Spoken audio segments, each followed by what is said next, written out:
Imagine a recent blockbuster action movie scene. Hero bridge के ऊपर है against a big gang on the sea port. Hero अपनी सारी power से gang से फाइट करता है, पर अचानक मेन विलन आया, खतरनाक फाइट की एंड हीरो ऊपर से पानी में गिर गया.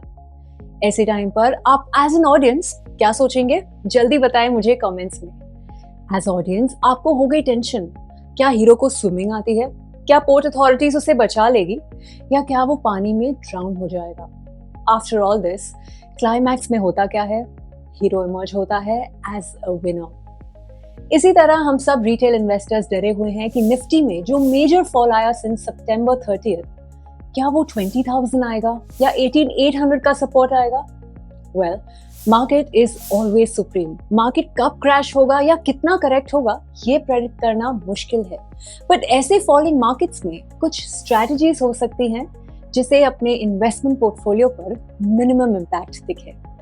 आज की वीडियो में मैं मेरे रेगुलर टेक्निकल एनालिसिस से हटकर कुछ इंपॉर्टेंट डिस्कस करने जा रही हूँ. That is what we can do in such falling market. So video में एंड तक बने रहे. This is CA Boomiranga here, and before we begin, don't forget to subscribe to our channel and hit the bell icon. Before learning what to do, let's talk about what not to do. ऐसे time पर हमें अपने investments panic में cell करने की इच्छा हो सकती है, पर हिस्टोरिकल डेटा दिखाता है कि मार्केट के बेस्ट और वर्स्ट डेज अक्सर एक दूसरे के करीब होते हैं. जैसे 2001, 2004, 2005, 2008 और 2018 में निफ्टी 50 के बेस्ट और वर्स्ट डेज के बीच का गैप सिर्फ एक हफ्ते से भी कम था. इवन 10 आउट ऑफ 20 इयर्स में निफ्टी 50 के बेस्ट और वर्स्ट डेज का gap was less than a month. So avoid selling your holdings at a low price in panic, as market को टाइम करने की स्ट्रैटेजी ज्यादा काम नहीं करती for us retail investors. अगर हम पैनिक सेलिंग मना कर रहे हैं, then obviously पैनिक बाइंग भी मत करो.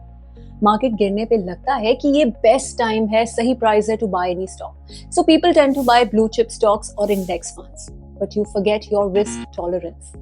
In falling markets, never cross your limit and make risky investments. तो अगर पैनिक बाइंग से बचना हो तो पहले अपने इन्वेस्टमेंट्स प्लान करो, जो पॉसिबल है only after understanding risk appetite. इसके बाद ही यू कैन डिसाइड कि पोर्टफोलियो का कितना हिस्सा लो रिस्क एसेट जैसे डेट म्यूचुअल फंड्स या फिक्स्ड डिपॉजिट से शिफ्ट करके हाई रिस्क एसेट जैसे इक्विटी म्यूचुअल फंड्स में इन्वेस्ट करना है. Let's talk about how to keep your personal finances safe. Falling markets में एक कैश फ्लो स्टेटमेंट बनाओ. Keep a daily record of inflow and outflow of money. इससे आप अपने एसेंशियल एक्सपेंसेस जैसे रेंट हो गया, बिल, फीस को मैनेज कर पाओगे और अननेसेसरी एक्सपेंसेस सेव कर सकते हैं. इमरजेंसी फंड बना लो. अगर ऑलरेडी है तो 2-3 महीने के एक्सपेंसेस और ऐड करो. ऑल्सो स्टॉक मार्केट क्रैश के टाइम पर नया डेट लेना थोड़ा रिस्की हो सकता है. नेक्स्ट बात करूं तो लॉन्ग टर्म इन्वेस्टमेंट्स पे फोकस करो. फॉलिंग मार्केट में सबके माइंड में क्वेश्चन आता है कि क्या मार्केट जीरो हो जाएगा? Will the stock prices rise और not?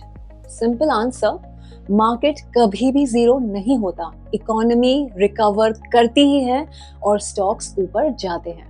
If you invest for a long term, then short-term ups and downs say you need not worry. The only thing you need to focus on is accept volatility. Focus on personal cash flow. Avoid panic buying and selling and rebalance your portfolio. दोस्तों, history देखिए, market हमेशा crash के बाद recover होता है. तो panic ना करें और अपने SIPs को कंटिन्यू रखें. जब मार्केट रिकवर होगा तब आपको अच्छा रिटर्न मिल सकता है. Friends, hope this video was useful to you. Comments में अपना व्यू शेयर करें और इनमें से आप कौन सी स्ट्रैटेजी ऑलरेडी यूज कर रहे हैं हमें जरूर बताएं. And before leaving, don't forget to subscribe to Angel one.